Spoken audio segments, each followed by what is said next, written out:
जगत गुरु तत्वदर्शी संत रामपाल जी महाराज के मंगल प्रवचन। अब हम छठा पढ़ रहे। कुंती पुत्र मनुष्य अंत काल में जिस भी भाव को समन करता हुआ शरीर का त्याग करता है उसको ही प्राप्त होता है। सदा उसी भाव से भावित रहता तद भाव भावती। ये क्या बताया है कि जो अंत में उसी जिसके आस्था रहेगी उसी को प्राप्त होगा। जहां आशा था वासा हुई।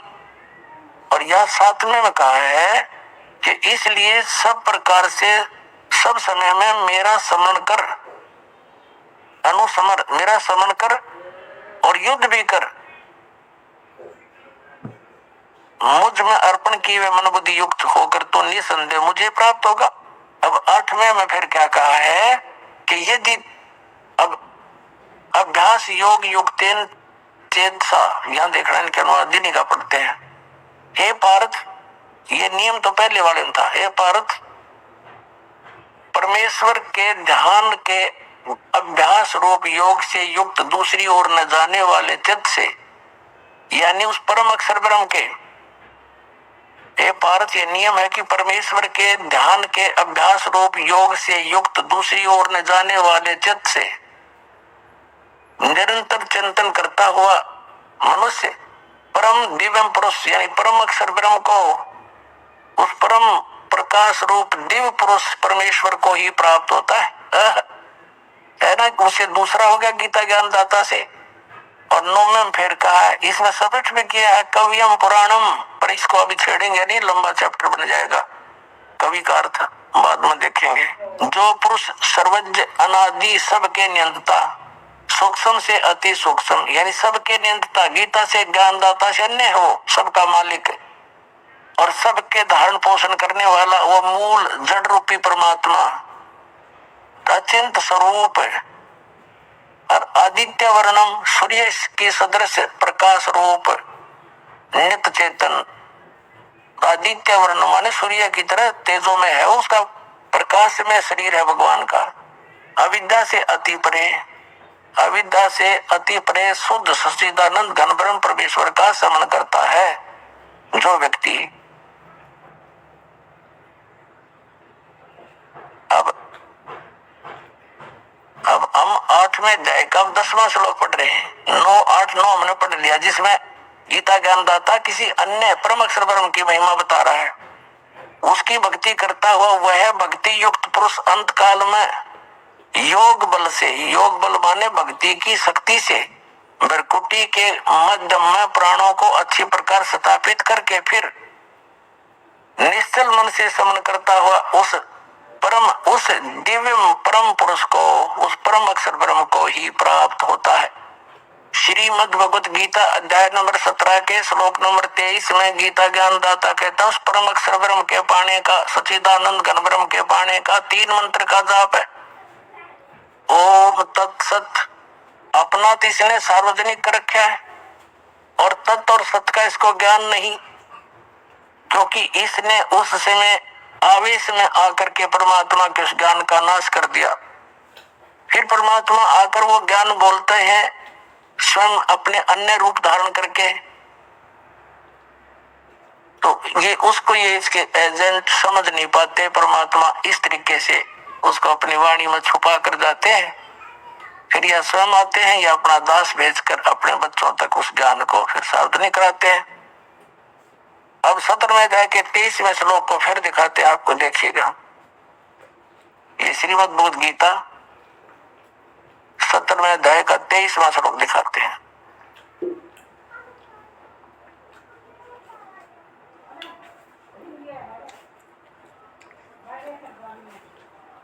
अध्याय नंबर 17 का ये 23 नंबर मंत्र है। ओम तत्सत इति निर्देश ब्रह्मणे त्रिविध समर्थ ब्राह्मणा तेन वेदा च यज्ञा च विहिता पुरा। ओम ओम तत् तत् सत सत। ओम तो सीधा है, तत् और सत ये गुप्त है, सांकेतिक है। ऐसे यह 3 प्रकार का सच्चिदानंद घन ब्रह्म का नाम कहा है, वो परम अक्षर ब्रह्म का नाम कहा है। अब ये क्या स्पष्ट हुआ कि श्री मद भगवत गीता में गीता ज्ञान दाता ये ऑप्शन छोड़ रहा है कि उस परम अक्षर ब्रह्म के पाने की विधि उस सूक्ष्म वेद में है। उस ज्ञान को तू तत्वदर्शी संतों के पास जाकर समझ, वो सच्चिदानंद घन ब्रह्म की वाणी में निहित है। अपनात्मा ये 3 अक्षर का मंत्र जो है ये साधना है। अब क्या है, जैसे हमारा जो इष्ट है वो तो परमात्मा सतपुरुष कबीर साहब है। हमारे इष्ट देव अनंत कोट ब्रह्मांड के रचनहार कुल के मालिक ये कबीर साहब, कबीर देव, कबीर परमेश्वर जी हैं, जो बनारस में काशी शहर में एक जुलाहे की भूमिका करके तत्व ज्ञान का प्रचार करके अपनी समर्थता का प्रमाण दे करके सह शरीर आए थे, सह शरीर चले गए थे। ये हमारे पूज्य इष्ट देव हैं।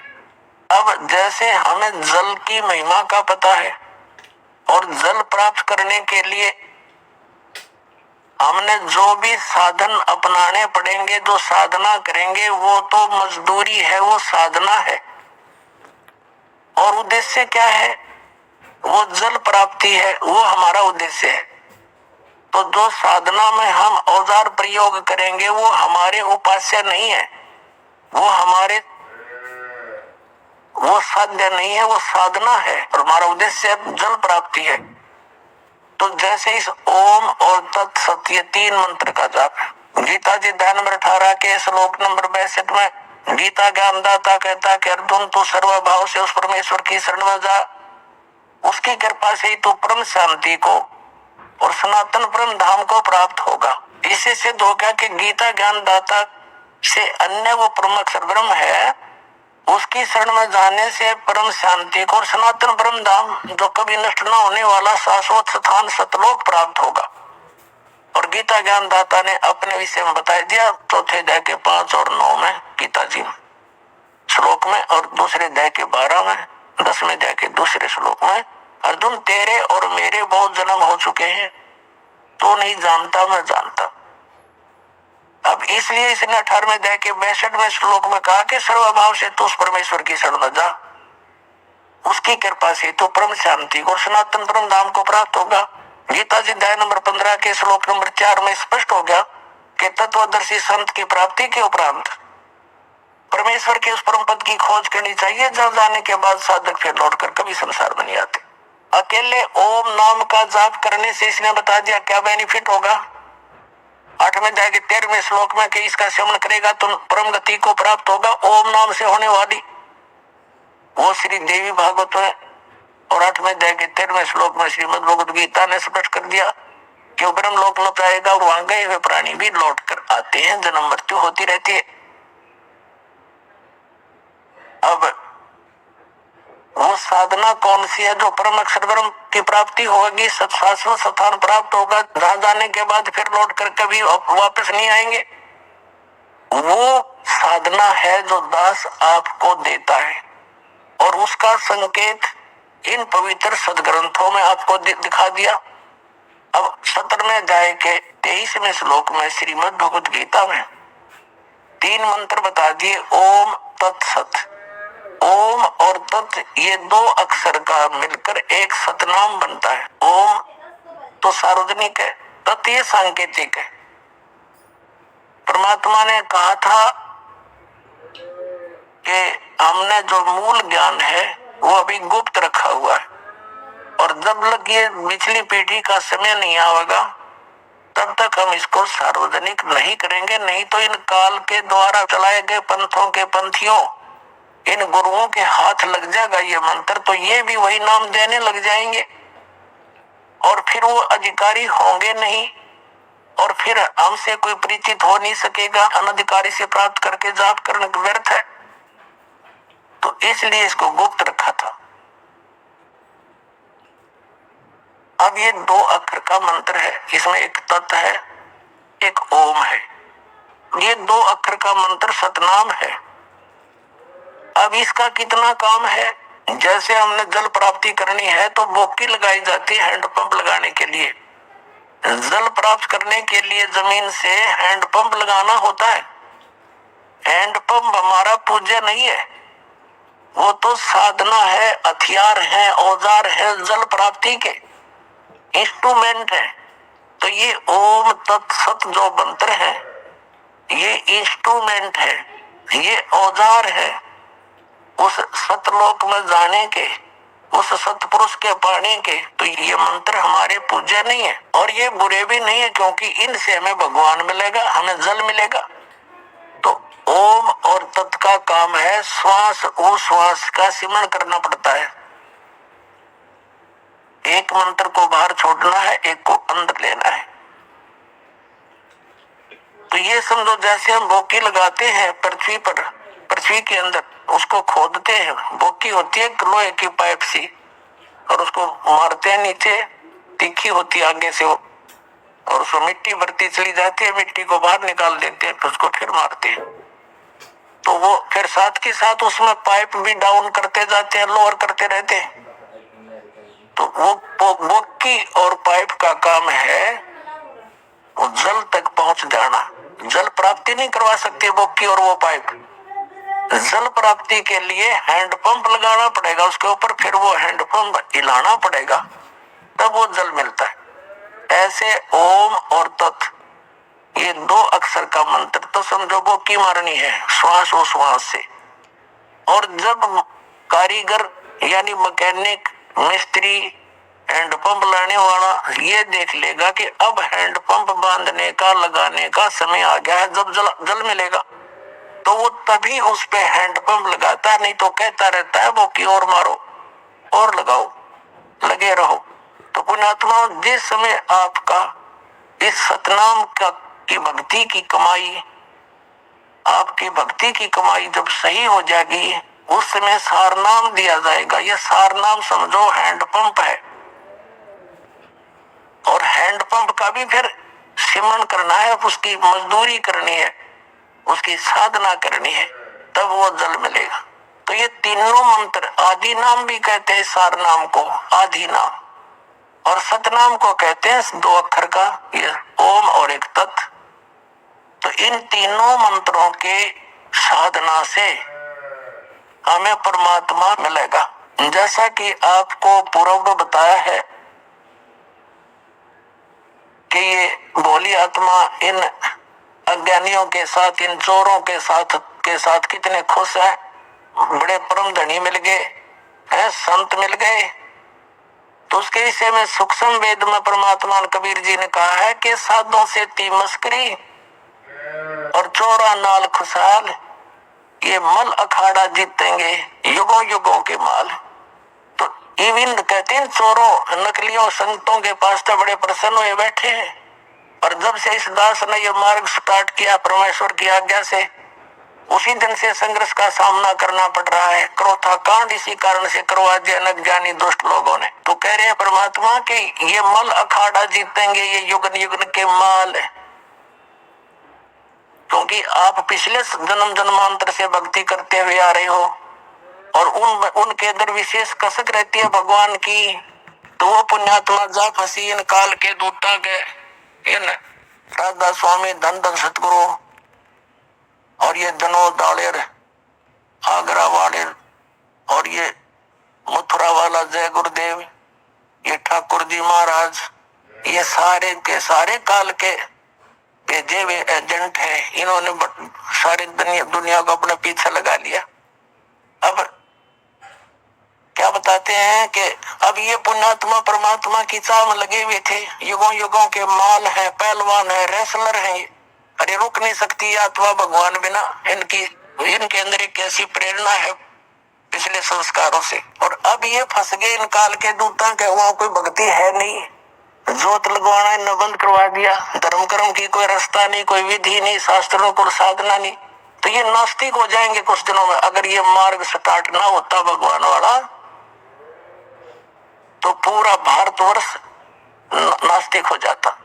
और ये नास्तिक हो ही गए हैं। जैसे ईसाई हैं, सब मांस खावे, शराब पीवे, सिगरेट ये पीवा, कोई बाउंडेशन नहीं, और एक बार चर्च में नौकरी आई और चलवाई, तो ये कोई भक्ति है? यहीं तक सीमित था। कुछ दिनों के बाद ये जितने भी उन दूसरे महापुरुषों के पास चले गए, उनको परम धनी जान के अब सबकी दुर्गति हो जाएगी, थोड़े दिन में शुरू हो जाएगी, और फिर वो नास्तिक हो जाएंगे, सोचेंगे कितना भगवान नहीं है। हमने 6-6 घंटे ध्यान लगा के देख लिया, गुरु जी तो 2.5 घंटे बताए थे। तो अब परमात्मा ने मेहर बख्श दी कि आपको ये यथार्थ भक्ति मार्ग मिल गया। अब क्या है कि जैसे ये तो मल अखाड़ा जीतेंगे युगन युगन के माल, वो पुण्यात्मा सच्चे ज्ञान को सुनेंगे, फिर भाग जाओगे अपने सारे स्थान पर, वो रुक नहीं सकते वहां पर। आज कोई बालक है, बाल की खाल उतार लेता है जीव, एक बार इसका समझना ही थी का उनको परम धनी मान लिया, ये जो कहते फाइनल है। उनका कवि ना पता ना सतनाम का पता, 500 नाम काल के जाप करवावे, हर बात बड़ा सतलोक जान की, ना उनको सतनाम का पता, ना सचखंड का पता, ना सार नाम का पता, ना सार शब्द का पता। वही सतनाम, वही सार शब्द, वही सतपुरुष, वही सतलोक, वही सचखंड। ये कोई बात हुई? सरने पैरन के जानकार बात बनाओ सचखंड जान की। अब पुण्यात्माओं, परमात्मा के पाने का ये 3 मंत्र का साधन है। इस 3 मंत्र के जाप का समर्थन श्रीमद् भगवद गीता हमारे पवित्र सदग्रंथ ने भी संकेत कर दिया। और फिर जो हम आपको प्रथम मंत्र देते हैं, ये कंप्लीट जो ज्ञान है, कंप्लीट कोर्स, ये सच्चिदानंद घन ब्रह्म की वाणी कबीर वाणी में है, परमात्मा की वाणी में है। उसमें सारा कुछ लिखा हुआ है इन सब कमलों के बारे में। चक्र जो हमारे रीढ़ की हड्डी के अंदर की तरफ, ये मूल कमल, स्वाद चक्र, नाभि कमल, हृदय कमल, कंठ कमल और ऊपर त्रिकुटी कमल, ये सभी के जाप मंत्र उस सूक्ष्म वेद में है। और बाकी ये 3 मंत्र भी उसमें अलग से हैं, बिल्कुल उसमें तो कंप्लीट ही है। और उनमें से इन महापुरुषों ने भी, जिनको हम मोक्ष प्राप्त मानते हैं, जैसे आदरणीय धर्मदास साहिब जी, आदरणीय मुल्कदास साहिब जी, आदरणीय दादू साहिब जी, आदरणीय गरीबदास साहिब जी, आदरणीय नानक साहिब जी, आदरणीय गीसा दास साहिब जी।